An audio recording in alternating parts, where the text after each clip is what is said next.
Pour moi, un braqueur, c'est une personne qui va chercher ce qu'il veut, par la force, mais avec un tact particulier, qui va réussir à obtenir ce qu'il est venu chercher et à partir sans avoir créé l'irréparable.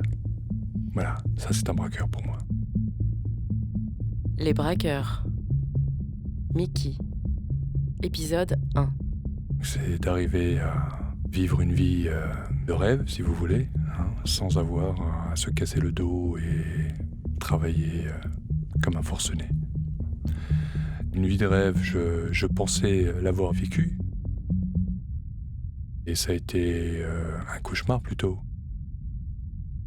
On va dire que je me prénomme Mickey. Ce n'est pas quelque chose d'imaginé, c'est un surnom que j'ai depuis tout petit. Une erreur de la part de mon père, hein, toute bête. J'ai hérité d'un prénom sur mes documents français et d'un autre sur mes documents serbes, hein, parfaitement légalement. Et pour tout simplement faciliter les choses, ma mère a dit, bon, ni l'un ni l'autre, c'est Mickey, et puis voilà. J'ai aujourd'hui 49 ans.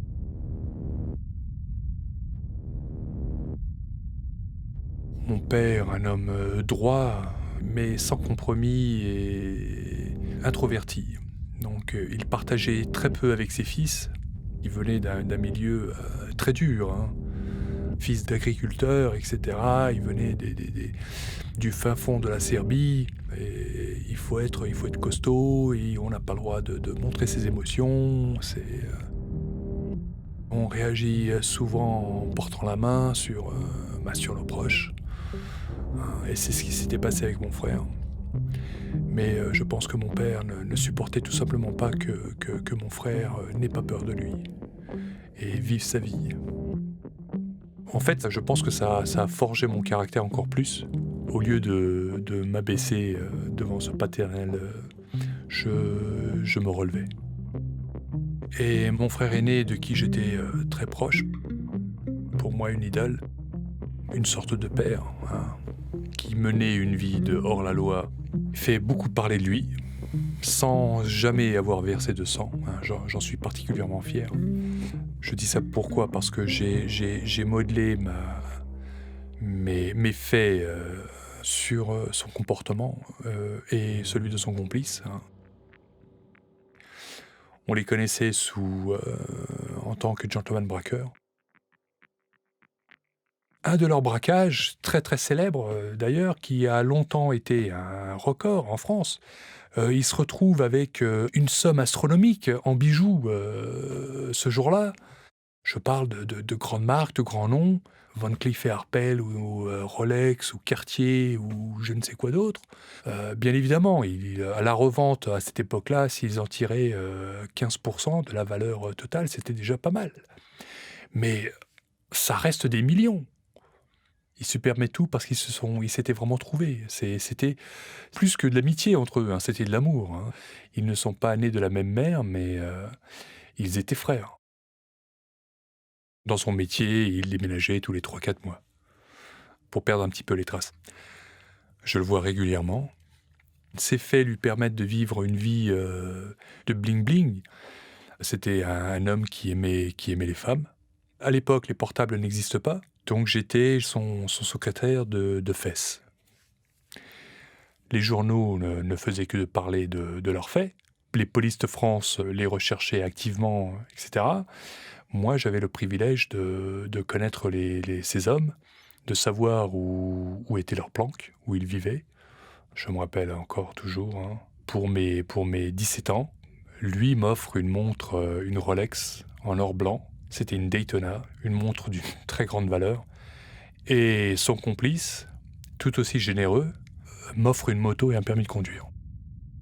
Un faux, mais bon, un permis de conduire. Donc, j'ai vu des choses très jeunes. C'était un fardeau, on peut dire, mais donc ça m'a fait grandir plus vite.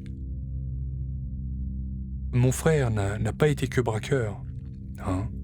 C'était un homme intègre. J'ai côtoyé des détenus dans les maisons d'arrêt sur la région parisienne qui me parlait de lui avec des larmes dans les yeux. Hein? C'est un homme qui avait le cœur sur la main. Je vous donne un exemple. Parmi la communauté yougoslave, c'était courant de voir des gens porter, des ouvriers porter des montres qui valaient, je sais pas moi, 6 mois de leur salaire ou plus. Alors, il ne m'a jamais impliqué volontairement, bien sûr. Et maintenant, je réalise inconsciemment que j'ai énormément été influencé par ces deux hommes. Mais à l'époque, je ne me voyais pas suivre dans ce parcours. Une carrière de handballeur m'était ouverte. Je me voyais rentrer dans les pompiers et faire mon service militaire dans les pompiers. Voilà, j'avais des rêves plein la tête. D'ailleurs, à un moment, en plaisantant, je dis un jour, je ferai comme toi, mais je plaisantais. Hein. Ça l'avait tellement fâché qu'il s'est levé et m'a mis une baffe dans la figure. Il m'a dit, tu suivras surtout pas ce chemin-là, tu vois, parce que la vie est incertaine. Je suis ici aujourd'hui, demain, qui sait.